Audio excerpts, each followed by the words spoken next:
What's up everyone, and welcome to another Rust industrial video. I'm Austin, and today we're going to be covering how to set up an auto craft for full kits. This is going to be version 1 of this. I've got a few designs that I'm kind of playing with, so I figured we'd start with this one that does not involve blueprint swapping, but we'll cover that here in a moment. So let's just go ahead and get started. This thing is going to automatically craft the metal face mask and chest plate, the hoodie, pants, and boots, obviously the road sign gloves and kilt, an AK, some 5.56 ammo for that, and a couple of medical syringes. And it's going to do that automatically. So before we get into the builds and all that stuff, let's just go ahead and do a demonstration. Obviously I have the materials in here. We'll cover that. This is the nitty gritty of the circuit. This is everything that it needs to run. We got a couple of workbenches. We'll talk about that here in a bit. This is the output area, and this is a single output example. You have a player who spawns into their player base area, and they need a kit. And so what they would do is they would press this button. It's going to transfer a kit directly into this locker. There you go. They got their kit. They got 60 rounds of ammo. They can continue the fight. And then as soon as it does that, it's also going to initiate the machine, the circuit here, and recraft a kit to replace the one that you just took. So we'll talk about more about that when we go. But so while it's running here, we can kind of watch what happens. We have these delay circuits. We're going to build a couple over there so you understand how they work. These delay circuits that are controlling the amount of materials that pass through to each of these industrial crafters, of which there are 4, 2 on the tier 2 and 2 on the tier 3.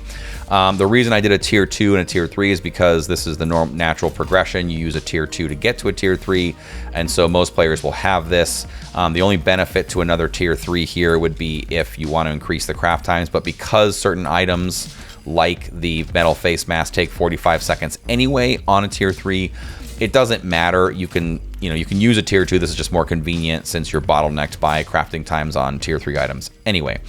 So as it's crafting, basically each one of these, this is the yellow crafter, it's got the kilt, pants, and the medical syringes. So it's gonna create those. The green crafter here with the green piping, this does the hoodie, gloves, and boots. We'll talk about order when we do all this. And then the red one does the metal face mask and the 5.56 ammo, 60 of them specifically. And then the blue crafter, the blue industrial crafter, does the AK and the metal chest plate. And so each one has its jobs. As it's going, the timers, the delay circuits up there are controlling when these items get the stuff they need to build them. And then once they're done, everything gets transferred out and they stop until they're done. So the last one to run is always this ammo one. We'll talk about this in the pros and cons, for future updates and stuff. And that's it. So it's made everything here except for all the ammo, so it's working on that, but the whole kit has been replaced minus the 60 rounds of ammo. Again, we'll talk about that in the end. And so now as that is crafting, everything here is now dormant and waiting for the next one. You'll also notice there's a timer here running this whole time while I did it. If I were to try and press this to get another kit, it's not going to work because this timer is acting as a sort of a gatekeeper to the whole circuit, because you don't want this thing going off before it's done. So again, we'll talk about that in the pros and cons, but it has to finish its full build before you run it, or you can clog these up with ingredients that don't match what it's trying to build. So it's just finished there. Let's see, we got our 60 rounds. There we go. So now we're ready. So if you were to press the button now, as soon as this timer finishes here in a few seconds, it opens the circuit back up. We'll talk about this timer's duration and why I picked what it is. But there it is, it's ready to go. And so if you were to press this, it would make another kit. Okay, now that's done, we're going to go ahead and get started with the industrial build. We're going to cover that. We'll cover the power for this when I do the electrical part. But for the industrial, we're just going to go over where everything is and what they're connected to pipe-wise, and then we'll kind of go into settings after that. So obviously starting over at materials, I've got my materials boxes. These are my stack sizes on my server. Might be different than what you would see. But the idea is that you have stacks of the materials that you want to do your builds with. It's important that you have actual stacks depending on what it is your pulling. Because Rust has a tick rate of 5 seconds and it pulls, the conveyors pull 60 items for every sweep. If you need more than 60 items, so for instance, in the red group, if you look over here, the second one is the 556. So the second one down here in the red group is a 556. I've got 200 and 100. So, and I need those to show up immediately. I can't let it do 60 and then 120 and then 180, right? So I needed to have at least 4 stacks to do that so that it can sample each stack at the same time. So what the easy way to think about it is, if you have something that needs 200 divided by 60, whatever that is, rounded to the nearest stack, which would be 4. So you need at least, for the metal frags, at least 4 stacks. I have way more than that. But you can just make sure that you think about that if you want stuff to show up right away. So for the box is very, very simple. I've just got some industrial the storage adapters on there, and then they're just running around linked to each other just through here to the end box, and then that box runs to 2 splitters. I use 2 because I need 4 outputs, so I was 1 output short. So you'll have 1, that you won't use. And so from these, they're just running into each group. So we'll go ahead and just start with this one here. This is running into the green group. There are 3 of them, but they're along the bottom here. There's that one, and this one. And they are all gonna be running to this industrial combiner here. But for the rest of them, whereas this one starts here, all you're trying to do is add access to these materials. So it doesn't actually really matter how you do this. As long as the conveyors have access to the materials, that's all that matters. So I try to do it in an organized way so this output here runs to a splitter. I got these 3. They all happen to be in the yellow group. It doesn't actually matter, right? All you need is access to the materials. So this one down here is running to this splitter. 2 of them are the blue, and there's actually 1 of the greens in this one. Again, it's just access to the materials. And same thing with this last one. This is running to this splitter over here, and that's just running these 3 conveyors, 2 of which happen to be red. 1 of the greens is in here. Again, just as I said, access to the materials. That's all you're doing. And so once you've done that, that's the easy part. The next part is you just have to do a little bit of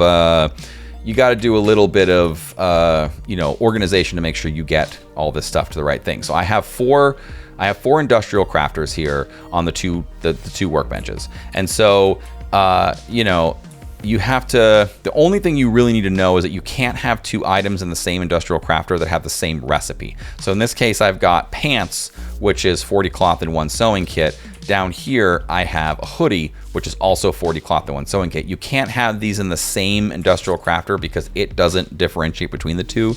So unless you're doing blueprint swapping, you need to keep those in other industrial crafters because it'll just craft the first one it sees over and over and over. It won't switch between the 2 for you. So just a simple note on that. Other than that, it can be whatever you want. I did a little bit of timing, so I put these together because they're similar. I put the ones in the green together because they're kind of similar. The tier 3, you have to be in a tier 3 for certain stuff, right? So I did the bullets in here just because they craft faster in a tier 3 than they do a tier 2. Metal face mask has to be there, and the blue one, the AK and the chest plate both have to be here, so you don't have any choice. None of these have the same recipe, so it doesn't matter which one they're in. So it's really, you just kind of have to think logically about where you should put stuff. So going to the groups, we have the green group, and that's going to be this one down here. And so the green group is the hoodie, gloves, and boots, and I've got that in order: hoodie, gloves, boots, because I tried to keep track of everything. So when I set this up, this is 40 cloth and 1 sewing kit. I want that exactly to be placed in that industrial crafter, and so I have the maxes, transfer exactly 40 and stop when you have 40 and stop when you have 1 in the target container. And I have the set to require all down here because I want it to only pull the materials from the source boxes if those materials are actually there.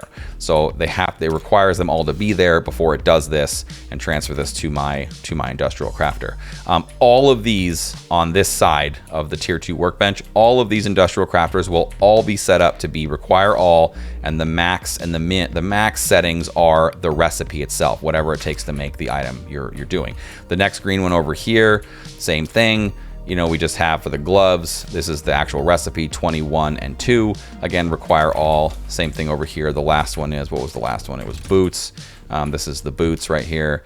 And that's the recipe and require all. And so that's all we're doing there. And then you just bring them all together. So we've got each one of these coming in to this combiner so that I can send this combiner directly into this industrial crafter. That's why I've done this as the green line. So that's all you do for that. The next one we'll look at, it's the yellow line. This is the yellow line. It's the one, it's a triplet. It does 3 items. And so it's doing the kilt, pants, and the medical syringe. And so that goes kilt, pants, medical syringe. And you can just look at, here's the recipe for the kilt. Here's the recipe for the, again, notice how similar that is. And then the last one, this is a double recipe because I want two of those medical syringes. So it's 15, 10, and 10. So I doubled it so that I would have enough materials put in so that I could make 2, which is what I wanted. And then the outputs of these, again, are all just going into a combiner like this. And then that combiner is running over to the input on our industrial crafter up here. And that's the yellow one. Same thing with the blue. Now the blue is only 2, right? So we're just sharing a materials access with the green, but we have the two blue ones. That's running over to this over here. This is going to be the AK in the chest plate. So top to bottom, it's going to be AK up here. There's all your AK parts on the max, what you need. And, require all, just like everything else. And same thing with chest plate. Here's the chest plate stuff, require all, set the max. And then we just have these coming together and running out to the input on the blue one down here. The last one's the red one. This is the face mask and the 556. So that's what right here, same thing. These are just coming into a combiner so we can run it out.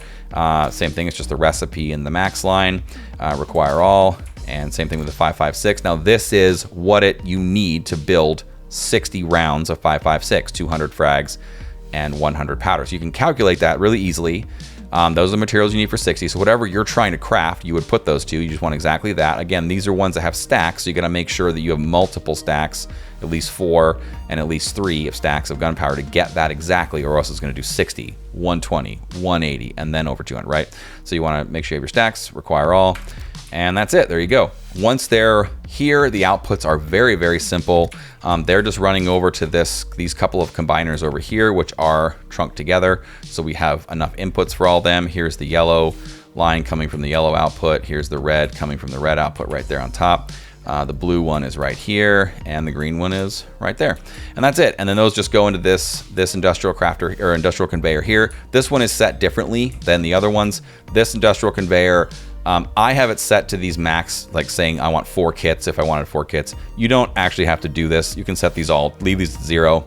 But if you want some terminal amount of kits in your destination box, this is how you would do that. You could say don't make any more than this. And so basically all this thing is doing is if it sees it and it's made, it's going to take it out and it's going to put it in here. That's all you want to do. So all you have to do is just set your filters, your items to the items that you're making, and it will take all those out for you. And then that's it. It ends up here in this terminal box. It has the kit as I designed, all the items I've been crafting, the 60 rounds of ammo, and the two medical syringes, and there you go, and that's it. And it's just waiting. So like we did in the beginning, if someone were to take this or it was empty, they could hit this button. There's a security system to keep anyone not authorized from using this button, but we'll talk about that in the end. But they hit this button and they get a kit, and when they do that, this initiates this whole system right here and runs it again to make this. So that's pretty much it. Anything after this box is up to you. I have this set up to be this example single output thing. So I've got this on here, which is saying again the max. So what do I want my target container to have? I want a kit, so that's 1 of each of these items. It's 60 of these and 2 of these, and I only want it to transfer the 60 if there's 60 there, right? So I've set these buffers. You don't really have to do this if you don't want to. I just like that, and I have set to require all because I want it to send over exactly this kit, exactly like this, right? So that is it. That's for the industrial build. That's all you have to do. It might seem a little complicated, but it's just kind of housekeeping and staying on top of where your lines go. Okay, so the next thing we're going to do is we're going to build the electrical part. As I stated earlier, there are these 2 different delay circuits. We have a 3 delay and a 2 delay that we use 4 times up here. And so before we do this, I'm going to just build these with you over here so that you can understand what these are and how you're going to use them. So for the 2 delay, this is very, very similar to the one that I made a video about way back. except that it has some slight adjustments made to it so that it can run the 2 delays as I want them to run. So very, very simple. First thing I'm going to do is I'm going to daisy chain. I've got these 2 branches, a timer, a blocker, another timer, and this branch up here. And I'm going to daisy chain these 2 branch switches together like this. And then we're going to send power lines out, and we'll talk about the settings here in a moment. So this first one, this power out here, is going to run over to here like this. The branch out of this second one is going to run to the blocker right there. And then this last branch out here is going to run over to this final timer right here. And that's for the power distribution. This is going to pass through to the power in on the branch here. We're going to run the power out specifically. We're going to run that down and over and into the side of the blocker here, and then the blocker itself, its output power out, is going to run to the input on the side of this timer, the toggle on the timer, and that completes the actual wiring really. And then what's left are the outputs, and so these lights just represent, you know, mock things you would hook them to. So I'm just going to run these out up like this. These are the outputs. There we go. And now we're going to set this up. So in order to do this two item delay, we need anything with a branch above it to be 5 arriving down here, and anything that doesn't have a branch above it to be 2 arriving down here, ideally. And so to do that, it's pretty simple actually. That's why I hooked the power out to this. I can just sort of do the math and set this to what I need it to, and it should do it itself. So this is going to be, I need 5 arriving here because I need 5 because I need 1, 2, 3, 4, 5. And here I need 2 because I need 2 arriving here, 1 to power, 1 to pass. And that's it. Same thing here, 1 to power, 1 to pass. So it's going to be 5, 7, 9, and then you have to power these 10, 11. So this is just going to be set to 11. Simple as that. And if I run this, run some power up to this this branch over here.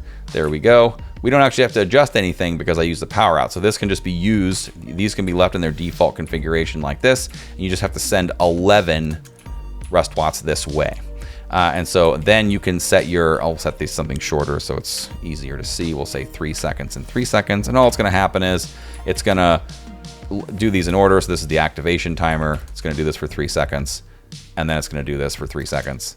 And then it's going to stop. And that's all this is doing. So this is how we're manipulating the materials we need to arrive in the conveyors. Or, well, I should say when the conveyors transfer the materials is dictated by these delay timer. So this is the 2 delay timer, pretty simple.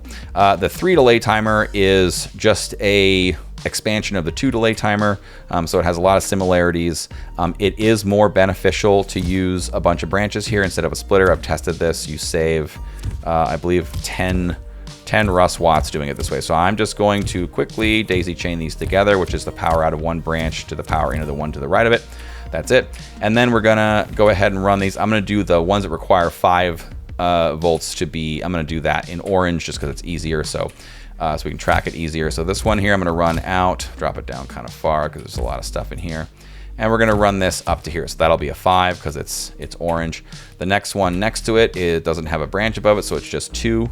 So I'm gonna run that one in green. And this is how I think I did the ones over there, so that'll hopefully help when you're trying to put this together. This next one is orange because it's 5 again. We got a branch above it, right?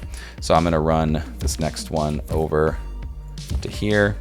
Using branches, the order doesn't really matter. It's just easier if you try and keep track of things like this. So I'm gonna go ahead and run the last 2, which are going to be green because they're both require 2. And all I'm doing is just, going down the line and hooking these up. Okay, so we have all that run. We'll complete the wiring of the other stuff. Let's go ahead and we'll continue this in orange.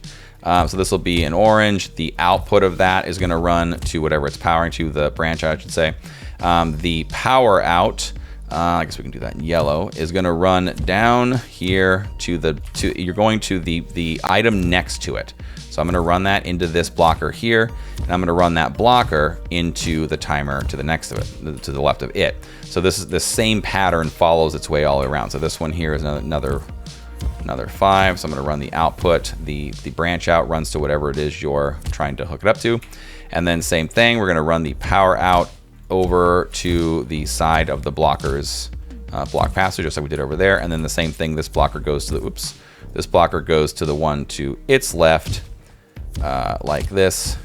And there you go. And then this right here would be something that it was powering. This is one of the items. So this one can see it can run 3 items. So then once we do that, we just have to figure out, well, what does this stuff have to be set to? So we have, these 2 orange lines require 5 because, 5 arriving. 1, 2, 3, 4, 5. And so this orange one is on a power out, so that'll be done just through the power of mathematics. And this one here we have to set. So we're going to set this one to 5. It's already set to, oops, set this to 5. It's already set to 5 there.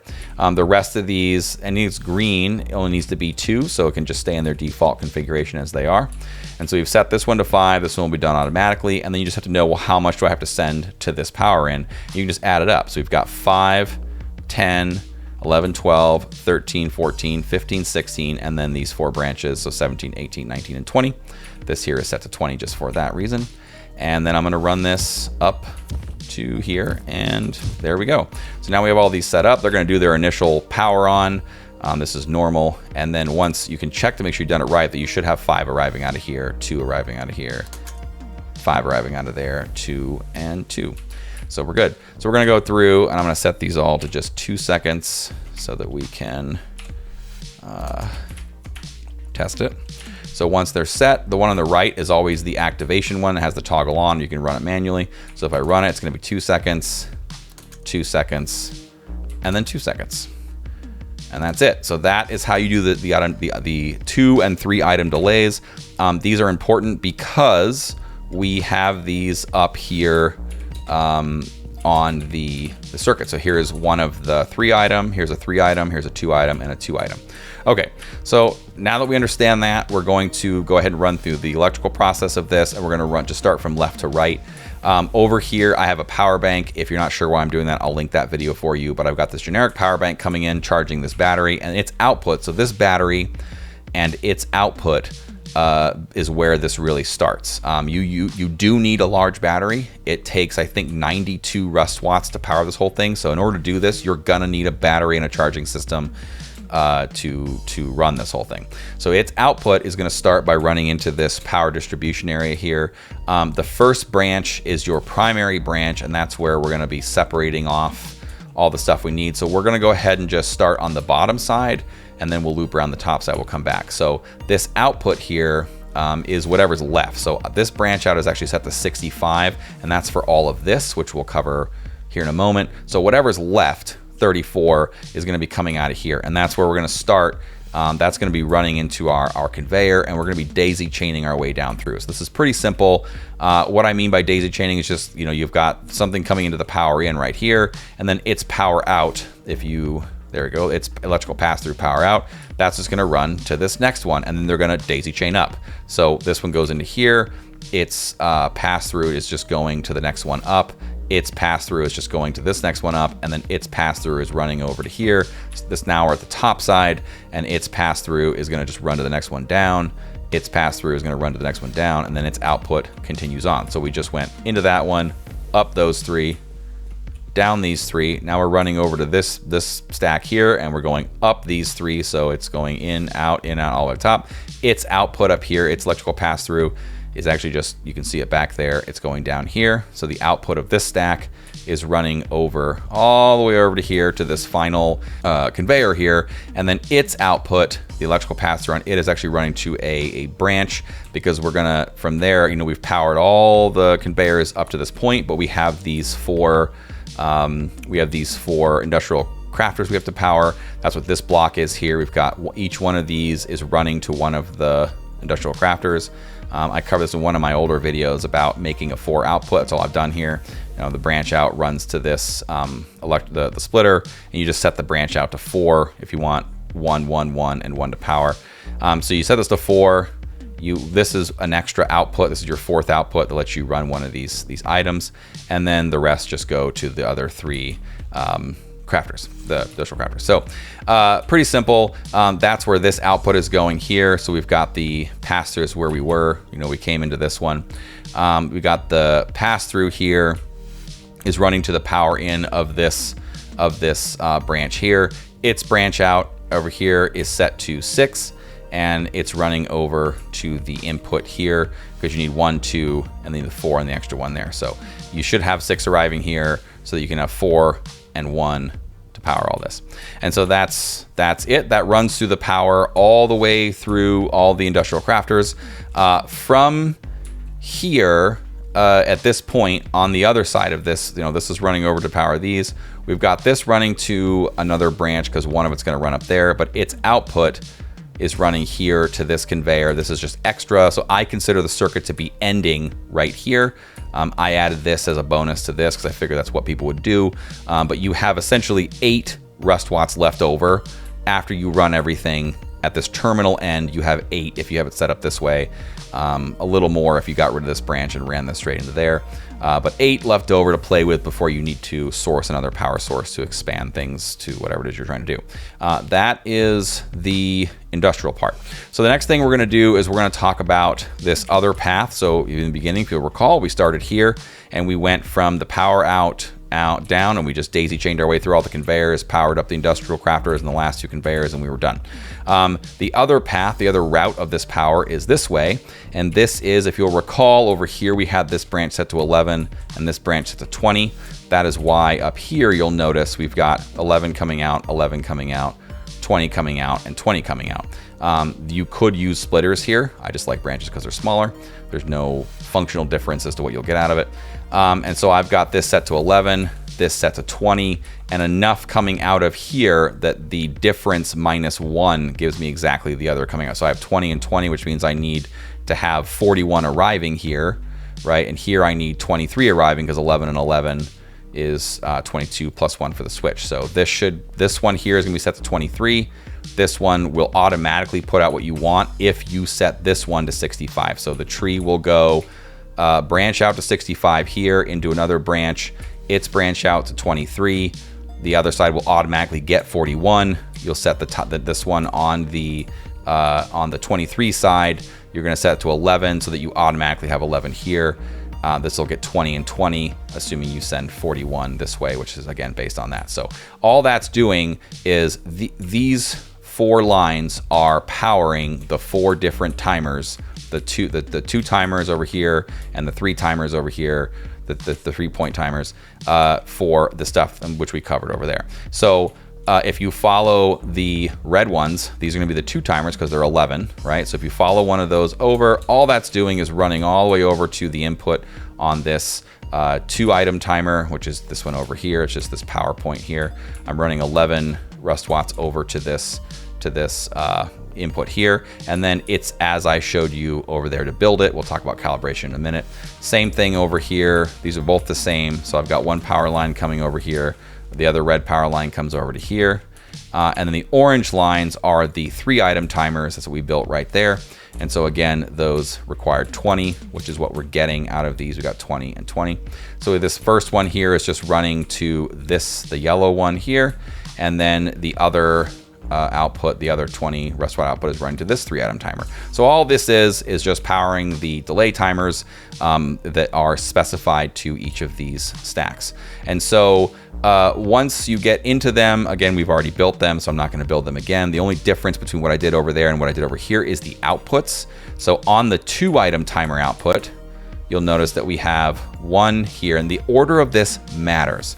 So this is the red stack. We got 2 items. That's why we're using a 2-item timer. We have 2 red items. We've got the red stack. It consists of the mask and the ammo. And so this first one is the mask, which I want it to build the mask first. So I've got this output, which is the first timer. This one activates first. That output is running to the turn on of the mask conveyor. So you can see why you have to be, you kind of got to keep track of what you're doing here. The other output on the 2-item timer here is running to the next one down, the on of the next one down, and that is the 556. And so you want it to build the mask first and then build the ammo. And that's how all of these work. So the order of these matter. If we go to the next 2-item timer, that's the blue one. The blue one's down here. That is the AK and the chest plate. It doesn't actually matter which order they go in, but I just kept it consistent. This is the AK, that's the chest plate. So the first one here, this first output, which used to go to a light over there on the example, is running to the AK, and then the chest plate is the second one. They run right to left. So this next one is the next down on the stack. There you go. And there's your 2 blue ones. Same thing with the 3-item timers. If we go over to the yellow one here, the yellow one is the kilt, pants, and a syringe. I specifically, again, put the syringe last because I did have some weird glitchy problems with that. So it does work better if the syringe is last. And again, this just goes right to left. So if you look at these items in order of what they are, it would be kilt, pants, syringe. So this is kilt, pants, syringe. And so I want it to go in that order. So from right to left, this first one goes to the top one, power on to the top one here, turn on, I should say. This next one goes to the turn on of the second one down. And then this output on this final one runs to the turn on of this one at the bottom. And so it's gonna activate these, this one, and this one, 1, 2, 3. And so same thing over here. This is the green stack. If you go look at the green industrial crafter, we have a hoodie, gloves, and boots. And so that's gonna go hoodie, gloves, boots. And so the first one here would then be the hoodie. So that's gonna run to the first one. That's gonna run to the turn on there. And then the same thing over here. This is gonna run to the next one, turn on right there. And then the third one will run all the way over to the turn on the third one. And that's it. That's all we've done. So we've gone through all these, how they're running, and you'll notice that they are color coded on purpose. So this is the green 3-item timer. And it's based on the output lines here. The yellow item timer, 3-item timer, the 2-item timer for the blue, and the 2-item timer from the red, all adding up to 10 items. And so that's all we're doing. We're powering them, and then we're hooking them up to the system down here. So before we move on to how to run these things, just some general stuff to work out here is that on all of these, the filter pass here is set to the turn off on the timer. And so all I did was I connected it here and jumpered it through here. They're all 10 of these. 3, 6, 9, 10. The filter pass, you can see it right there, the yellow kind of going up. The filter pass is going to the turn off. So you need to connect that on all of them. That's how they cycle and then turn themselves off. The filter fail on all of these 10 on the left here are all empty, so we're not using that. So the turn on comes from its timer. The turn off is connected to the filter pass underneath, and the filter fail is not used on all of these 10 on the left here. And that's it. That's all you have to do. Once you've built the delays and set them up and wired them up, the next thing you have to do, we've already covered, how to set up our recipes and stuff.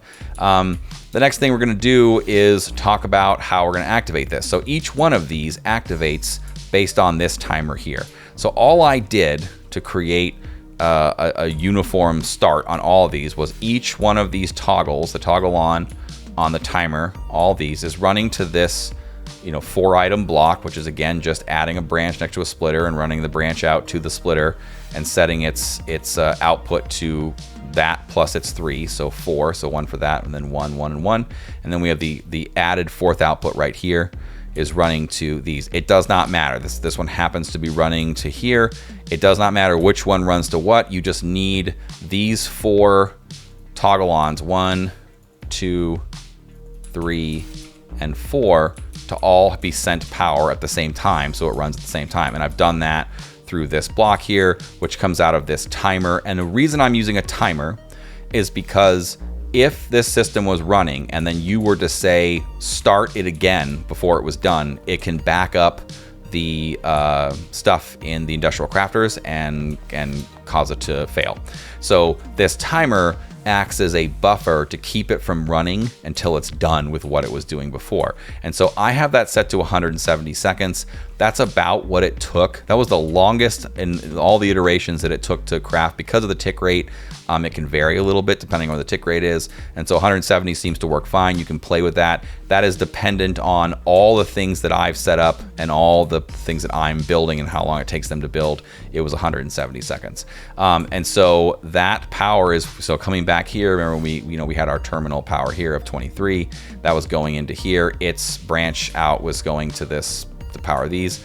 So this branch here, daisy chained to the next one, this branch out here is set to 7. So you're going to set that to 7 right there, it runs into this branch, and then into this timer. When this timer is running, it's going to pass 6 of those to here is what you need to run this, and you send 1 to each one. So you'll need 7 coming out of here into a timer. This timer set to 170 seconds if you do it the way I did it. And then you can, at this point, stop and just run this timer manually, and it's going to run everything for you. I have it set up where, I ran this 8 left I had coming out, and I put another conveyor. I ran that conveyor to a locker, and I set the conveyor to just be the kit that I wanted, require all the kit that I wanted. And I set its where is it? There it is. So again, same thing here, a little different. Last time on the other ones, I had the filter pass running to the turn off. Here we want the filter fail to run to the turn off. So I've just kind of added that blue line. That's filter fail to turn off. The filter pass is this green line here that's running to the toggle on. So when this passes the kit, it can tell this, hey, run, because I just got rid of a kit, make me another one.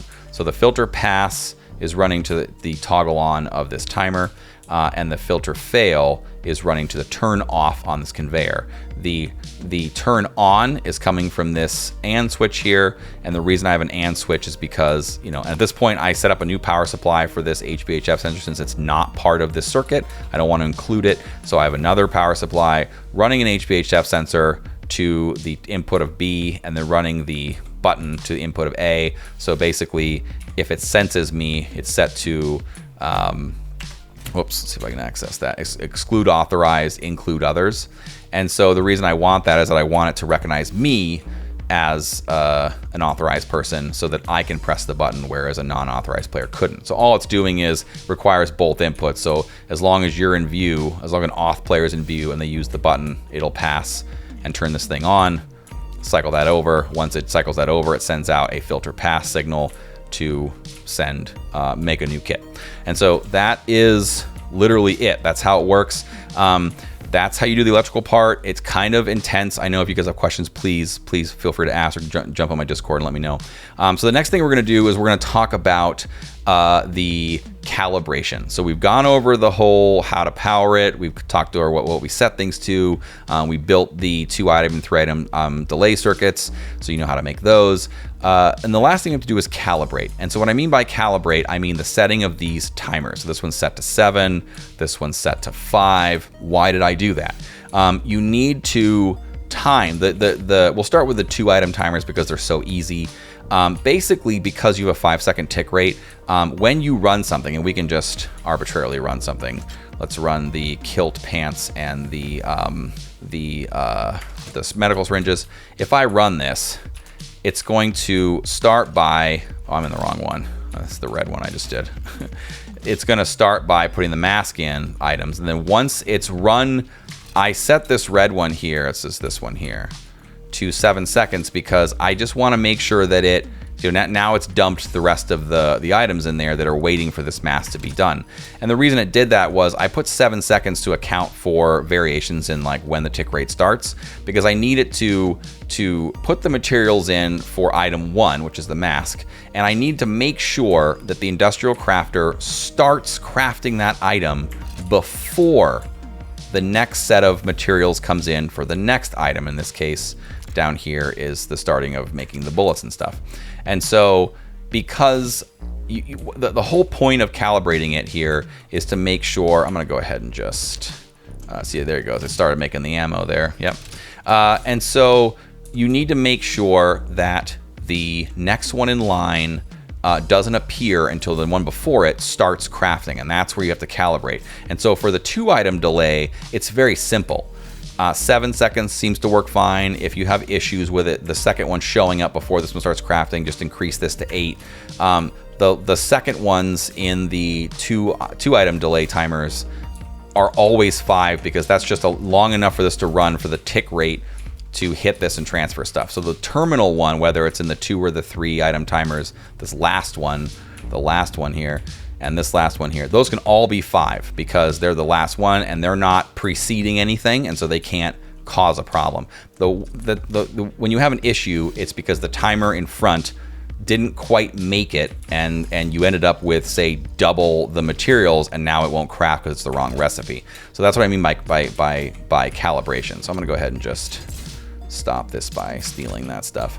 So let's do that same idea, you know, with the blue one here. Let's see, where's the blue one here? The blue one, that's that one, that's the AK and the chest plate. And so the AK, you'll notice in the blue one, is set to 7 seconds, because it doesn't matter how long it takes on a 2-item one. It doesn't matter how long it takes the first item to craft, only that it starts crafting before the second one shows up. So really with a 2-item, 7 and 5 seems to work fine. If you end up with a situation where something shows up early, just increase this by 1 every time. So try 8. If that doesn't work, try 9. I can't imagine anything over 8 would be a problem. So that's for the 2 items. For the 3 items, it gets a little more complicated because you have to account for 2 after the first.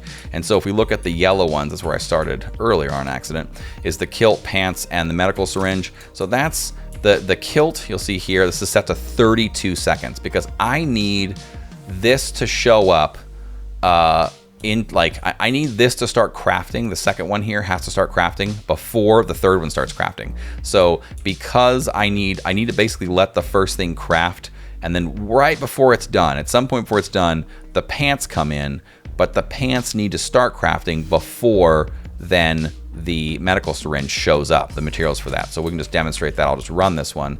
If I run this and get over here, it'll bring in the stuff for the kilt. There it is. And then there's this tick rate, and there it goes. It grabbed it. And so so what I don't want is the pants to then come in right away. You could do that. You could say, well, on the second timer, set that to a longer duration so the pants sit there long enough before the medical syringe shows up. But it's easier just to use the first one as the duration one. So I have that 32 second timer going right now, and as soon as this gets close, I heard it go off. Now the pants are going to tick right in, and there they go. As long as they start crafting before that timer goes out, there it goes, and then now the last one should show up. There they are. And now this won't craft until this one's done. And so because this is 2 items, again, I did it last because it's going to run twice. And so that timer was 32 seconds for the first one. I have set to 8 seconds for the second one, and then again the last one's always 5. This I had 7 for a while on these, and there were rare instances where this wouldn't start crafting before this showed up, and so I added one. And so the reason it matters is because when this timer is running, it's blocking this next timer, and so if that makes sense, to calibrate, you need to know how long it takes stuff to make, and you need to make sure that this item starts crafting before this item shows up. And so as long as this starts crafting and the materials go away, then you can let the stuff show up. And then this needs to start crafting before this kind of stuff shows up. So it seems for like longer ones, 32 to 33 seconds seems to work okay. For just for that interim between when this starts crafting is finishing and this one shows up and starts crafting, 8 seems to be the magic number. I would try that, but you'll have to sort of trial and error depending on how you set this up. If you're going to do it exactly like I have done it here, then you can just use these numbers and they should work just fine. So that is the calibration. That's pretty much it. We've gone through every section of this, and so now we're going to sort of talk about the pros and cons, and things that I might want to change. So the first pro that I will say is that it does do what it's supposed to. It does build you an entire kit. There's some extra stuff in here because of that demonstration I did, but it does build you an entire kit, and that's great. That's what we want. It also is, once it's calibrated correctly, as long as you get these times down correctly, it is very reliable and it works every time. While we're talking, I can just take this out and I could run it manually right here, and you can see it. You can see everything start. There's the right timers. They're pulling in their materials. There's those conveyors turning on. There it goes. And so, it's going to create this kit every time as long as it's calibrated correctly. It's also customizable. That's kind of cool. Whatever I'm doing, these things that I'm building, but you can put whatever you want in there. And within the bounds of a single battery, if you want to keep it that way, you still have more left over that you could increase the amount of items to autocraft. I think 10 is a pretty good number anyway, but and then it's, you know, that kind of just goes into that it's expandable, or you can pull it back to these, like, you know, expandable, retractable. You can make it bigger, less complicated, or more complicated, whatever you want, based on these, you know, different 2 and 3 item delays you build per sets that you build. So cons, what I don't like about this is that it does not create a minimum inventory. So I think in the next iteration of this, I want to make it to where it just always keeps, you know, 4 kits on hand. And if those 4 kits aren't there, it builds. If it's 2 kits down, it'll automatically build 2 more kits to keep that 4. This one is, you know, it works great, but it's single use. So like if you wanted this to have 3 kits in it, you'd have to manually run this 3 times. So that it had a buffer of 3, and every time someone pressed a button, it would remake one of those, which doesn't really serve any purpose, because it can only run 1 at a time anyway. So if let's say there were 3 of these rooms and they all took a kit and it went down to 0, it's only going to make 1, right? So there's a limitation there. So I think that's a problem. I think an update on the minimum inventory should be made. The other thing I don't like about this is that it has this ammo bottleneck. So once everything's done, you have to sit here and wait for ammo. I think in a future one, I might try and break up the ammo into different conveyors so that it kind of is crafting it all at once, or I might actually just make a separate ammo crafter that does keep a minimum inventory and take ammo out of this system altogether so that it's faster, because the ammo does create this 170-second runtime requirement. And then, you know, I think I already covered this, but, you know, the preset is a problem where I have to say, well, I want, you know, 4 kits. I'm gonna have to hit this 4 times manually and then kind of watch it and fix it myself. So anyway, that's pretty much the pros and cons. You know, as you can see, it does work fine. It's gonna make the last 6 right now, and then once it's done, we'll see how close the timer is, as it's Ferris 57. So it's about to finish, and we've got a little bit of time left. So that 170 is pretty close. There's our kit. There we go. And that, folks, is all I've got. Big video, lots of stuff here. If you have any questions, please feel free to get with me on Discord or in the comments, and I'll answer them to the best of my ability. See you later.